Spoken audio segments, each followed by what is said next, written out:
I was just listening to the podcast Counterflow on YouTube with Buck Johnson, and he doesn't live too far from here. That's pretty awesome.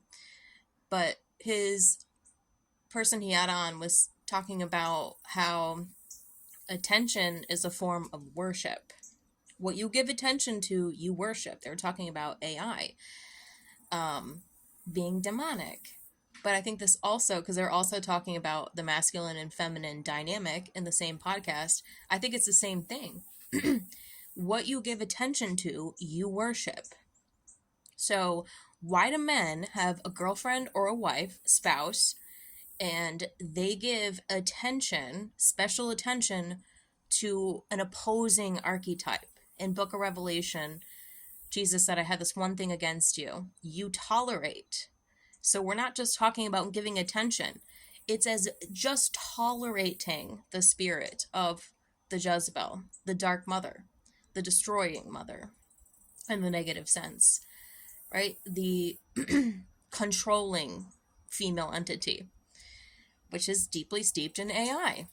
Like the control with the AI, you're controlled, you're possessed. They're like you're possessed if you're scrolling mindlessly and you're just going along and your eyes are just like affixated on it or whatever. Fixated. Asphyxiated, basically, but fixated on the algorithm you're being fed. They're like you're possessed. You're giving attention, you're giving worship to the AI. And why would any man give attention to another female archetype, should say? That's one thing. But Jesus in Revelation said, I have something against you, the church of Thyatira. Not only are you giving attention, subsequent to that, tolerating that negative AI spirit of the Jezebel, Lilith, whore of Babylon. People wonder why the general good female population have high cortisol. Is because we can feel that, we can sense that.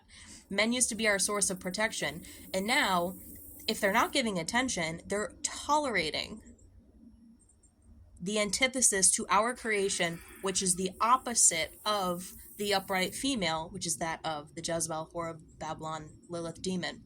So it takes 3 generations. One generation will avoid looking at sin. The next one will tolerate it. The third one will not even know what a sin is. This is why it's important for men to distinguish the different characteristics in themselves, in other people, between this negative AI female possession, this ultra controlling, hypersexualized, you have to do something for me in order to be loved. A lot of kids were raised, you have to do something for me in order to be loved. Your parent, if their entire mood changed for days because of something bad that you did as a child, when children just naturally do maniacal things, they get in trouble, they go in timeout. If you were surrounded by people who taught you like a dog that you have to act perfect in order to get love, there you have it. It comes from it's a program from childhood.